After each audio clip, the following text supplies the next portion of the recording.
Although public libraries did not come along in Hamilton until the end of the 19th century, there was a tradition of library service dating back to the 1830s.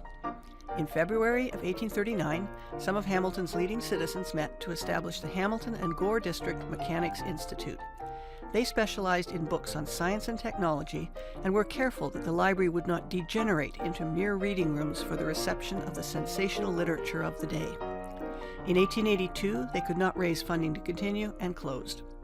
This meant that Hamilton was without a library for the use of the general public. In 1882, the provincial government passed the Free Libraries Act, which set in place the machinery for the establishment and administration of public libraries. It required the establishment of a board of management to be appointed by the Board of Education, the City Council, and the separate school board. The first time a vote to pass a bylaw to create a public library in Hamilton was held in 1885, it was defeated. With better organization and support from the Hamilton Spectator, another bylaw was on the ballot in the municipal election of January 7, 1889. This time it passed with a comfortable majority. Now the real work began. Nobody could agree on who the first library board members should be, with church ministers in particularly being frowned upon. Clergymen are notoriously impractical. They have no knowledge of business and for the most part are full of whims and cranks that will not permit them to work harmoniously with other people.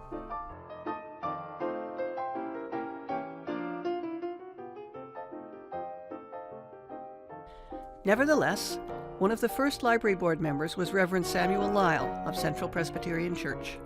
The other members of the first Hamilton Public Library Board were Adam Rutherford, Henry Buckingham Whitten, Fred Walter, Judge John Muir, Frederick William Fearman, George Lynch Staunton, Charles Leyden, and Mayor William Duran. They set up the first committees to deal with Hamilton's first public library. What was needed to begin their work was three things: the appointment of a librarian, the acquisition of a building, and the acquisition of the books. Anyone was eligible for the position of librarian. No formal qualifications were asked for, other than the applicant be a well-known, respectable member of the community, preferably with some interest in books. At the meeting of March 7, 1889, the committee recommended Richard Lansfield. Lansfield had operated a bookstore in Hamilton, but it had failed. Questions about hiring someone who had failed in business were ignored, and Lansfield was hired as the first librarian of the Hamilton Public Library at an annual salary of $1,000. He began his duties on May 1, 1889. The board bought a lot on the north side of Main Street, just west of James. The cornerstone was laid on October 23, 1889. The staff was to be all women between the ages of 19 and 35. 42 women applied and had to write a test of arithmetic, reading, writing, and spelling. They also had to have good health and good references. Their wages were to be $4 per week or $208 per year. That was less than a serving girl, who also had room and board in addition to wages. The first employees were Miss Annie Stewart and Mrs. Janet Sutherland for the permanent staff, and Jeannie Donald and May Hamilton for the temporary staff. George Walton was hired as a janitor at $400 per year, almost double the salary of the library assistants, even though he had no experience of steam and hot water heating. Although the library building was still unfinished, it was decided to start circulating books out of a rented headquarters at 15 Houston Street South. On February 10th, they registered their first users, and the building began circulating books on February 15th, 1890. It began with a collection of 5,000 books and was open every day from 4 to 9 p.m., except Sundays and holidays. It was so popular that the hours were extended in March to 10 a.m. to 9 p.m.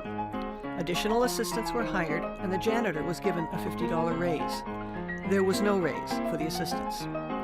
When the building was completed, the books were moved into the new building, and the official opening was held September 16, 1890. The Earl and Countess of Aberdeen, living in Hamilton for a few months, attended the ceremony and said a few words. Hamilton Public Library was the third public library created in Ontario, after Guelph and Toronto, but the first to build a library building instead of reusing an existing structure. The books on the shelves were arranged alphabetically by author, and the customers worked from a catalog to determine which book they wanted. This system changed in 1892, and the library rearranged the books according to the Dewey Decimal System. However, the shelves were not open to the public at this point, and you could not browse. You had to request a specific book you wanted, and it would be brought out for you to check out. As the new century dawned, trouble was on the horizon. Chief Librarian Lansfield was very well thought of in the community. He was in support of women's emancipation and other advanced ideas, and was considered a pillar of the community. As well as being the chief librarian, he was also the treasurer of the Hamilton Public Library. The bank officers were beginning to worry about the continuing large overdraft in the library's account. What no one realized was that the chief librarian, in addition to being advanced in library theory, was also an inveterate and highly unsuccessful gambler. Before the annual meeting of the board in February of 1902, he found that he was going to be asked about the large overdraft in the library's account. He burned some ledgers and the current minute book of the library board and disappeared. For the past 2 years, he had been keeping 2 sets of checks for his own and the staff's salaries. He pocketed one set and distributed the other. Rents, fines, and the government grant to the library were unaccounted for, and bills long outstanding had not been paid. The auditors were able to confirm a shortage of $5,300, but because so many accounts were missing or destroyed, the total was probably much higher. Lansfield went into hiding in Toronto and only returned after his death in 1911 when he was buried in the Hamilton Cemetery.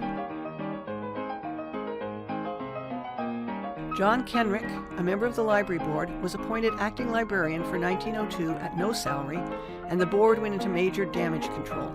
Kenrick stayed on until he died in 1904, worn out from the problems he had inherited from his predecessor. Adam Hunter was appointed the new chief librarian on June 13, 1904. He was a successful businessman and had run a bookstore with a lending library on the side. The 2 major accomplishments during Hunter's time were the opening of the first branch library and the building of a new main library. The push had been on to create a branch library in the east end of the city, and a building was acquired at the corner of Barton and Fullerton. The Barton Street branch was officially opened May 7, 1908. They later moved into the old YMCA building on the corner of Barton and Milton in 1920. The board then began to investigate the possibility of a new main library because the old building was not constructed to modern library needs, which required open shelving for the customers. Chief Librarian Adam Hunter wrote to Andrew Carnegie, who was busily funding libraries all over North America. He was turned down. Undeterred, a delegation from the library went to New York to put their case in person. They didn't see Mr. Carnegie, but they did impress someone enough to get a grant. After considerable finagling and arguing, an architect was finally chosen for the new building, Alfred W. Peen, the same architect who had designed the Gore Park washrooms. The new main library was to be located on the south side of Main Street at the corner of McNabb. The cornerstone was laid on August 1, 1911, by Sir John Morrison Gibson, Lieutenant Governor of Ontario and a Hamiltonian. He joined the Bricklayers' Union especially for the occasion. This is Chief Librarian Hunter with his staff at the cornerstone laying. The official opening took place May 5, 1913, and the building opened to the public on June 9, 1913. This library used the open shelving system, and you could browse through the books and choose for yourself for the first time.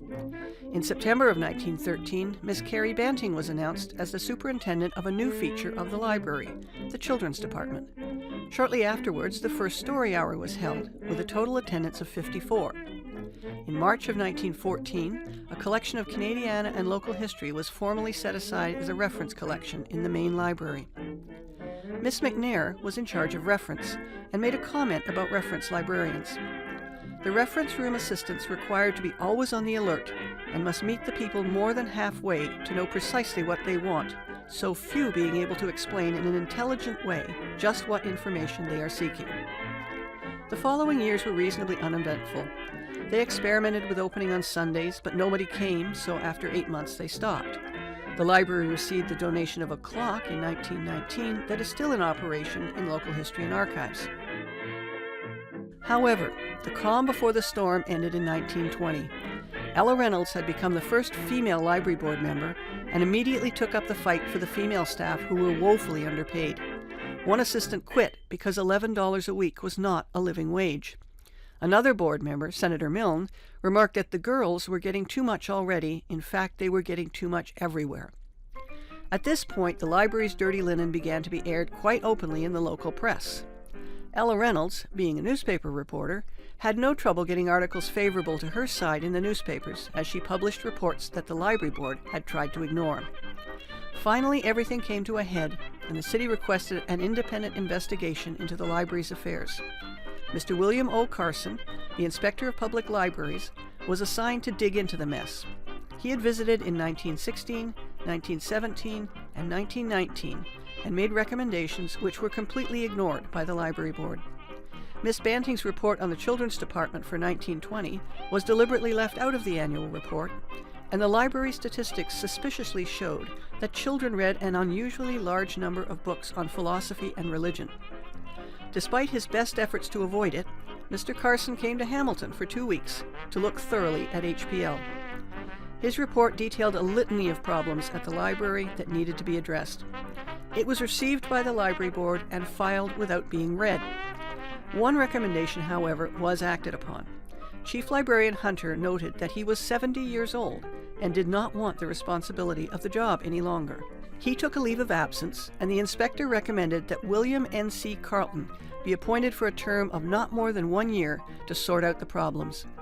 He arrived in mid-September of 1921, and by November morale was improving and many of the areas criticized by the inspector had been remedied. He also oversaw the search for a new chief librarian, and by the time he was ready to leave in January of 1922, the announcement was made that the new librarian was to be Earl Browning. This was a controversial decision since Mr. Browning was an American. Mr. Browning was the first chief librarian in the history of the institution to be a graduate of a library school and to have actual experience running a public library. He had graduated from Brown University Library School and had worked at many libraries, including a time at the Niagara Falls, New York Public Library, where he completely reorganized the facility. In September of 1922, Miss Georgina MacLeod of St. Catharines was appointed to be the head of the circulation department. She was said to be practically the only Canadian available with the desired qualifications. She wrote later of her early days with HPL. All the staff were elderly except Vivian Smith. There was much quarreling and small gangs, which included even the janitors, who enjoyed taking part. There was no staff spirit, no discipline. Everyone went and came as they pleased. Favoritism was rife, and books and magazines kept under the desks for borrowers who would bring in fruit or theater tickets. In 1923, Ella Reynolds became the first woman chairman of the library board. In that same year, Chief Librarian Browning coined the phrase "call the library" as a telephone reference service was launched. The second branch library was officially opened on Locke Street on February 2, 1925. In November of 1925, Mr. Browning left to take up the position of Chief Librarian in Peoria, Illinois, where he stayed until his retirement in 1947. If it had been thought controversial to appoint an American as Hamilton's chief librarian, the next appointment was even more controversial. The library board announced the appointment of Miss Loreen MacDonald as chief librarian to begin work in January of 1926. Even though it was of great concern to all concerned that they were actually considering a woman for the position of chief librarian, there was no doubt that her credentials were impeccable. Loreen MacDonald was born in Tillsonburg, Ontario. She graduated from the University of Toronto in classics and studied librarianship in New York City. She had been employed by the Columbia University Library and the New York Public Library, and opened the first library in the New School for Social Research, where she stayed until coming to Hamilton. In 1928, she married a local man, Norman W. Lyle, who was the son of the Reverend Samuel Lyle, who had been on the first library board in 1889. Chief Librarian Loreen Lyle continued the work of modernizing the library that had begun with Carleton and Browning. In 1926, something else happened that would have far-reaching consequences on the history of the Hamilton Public Library. On December 15, 1926, Miss Frida Walden was appointed to the staff of the Hamilton Public Library. She had finished her BA at the University of Toronto and her MA at Columbia University, and had come home to Hamilton as her mother was ill. She had been looking for something to do, and she took a job as a substitute at the main library desk at $12 a week. She must have been pretty impressive during her first 18 days on the job, as on January 2, 1927, she was appointed head of the cataloging department. Feeling herself not properly qualified for library work, she took a leave of absence in 1930-31 to attend the School of Librarianship at the University of London in England. The third branch library was officially opened January 23, 1930, on Concession Street. The librarian at Mountain Branch was Miss Muriel Leishman. At the end of that same year, the library opened their first telephone switchboard to answer multiple reference questions by phone. On January 13, 1931, the new Kenilworth Library was opened. With the effects of the Depression worsening, the Library Board voted on February 8, 1935, to close the Barton Library to save money. The branch officially closed to the public on February 28th.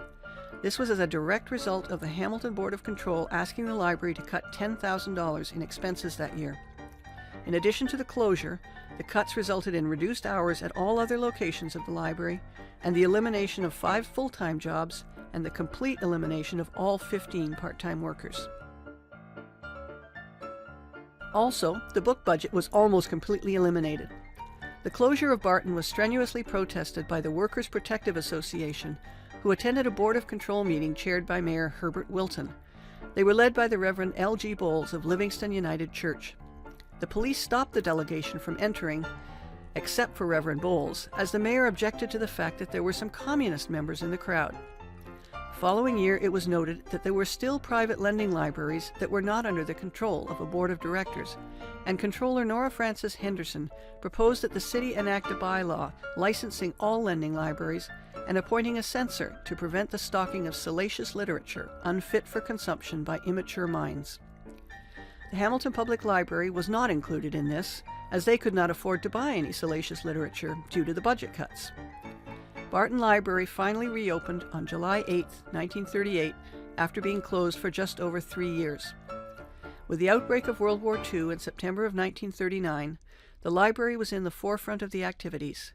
They were the only public library in Canada to be designated as a hub for the dissemination of war materials such as registration cards and ration books. They also posted all the casualty lists as they were received by the city. Chief Librarian Lyle, in declining health, announced her resignation to take effect on October 1, 1940. In the interim, the job of acting librarian was taken by Frida Walden. After her stint as head of cataloging, she had also been branch head at Kenilworth and Barton. According to the board, she was the most outstanding applicant for chief librarian and was officially confirmed in the position on December 1, 1940.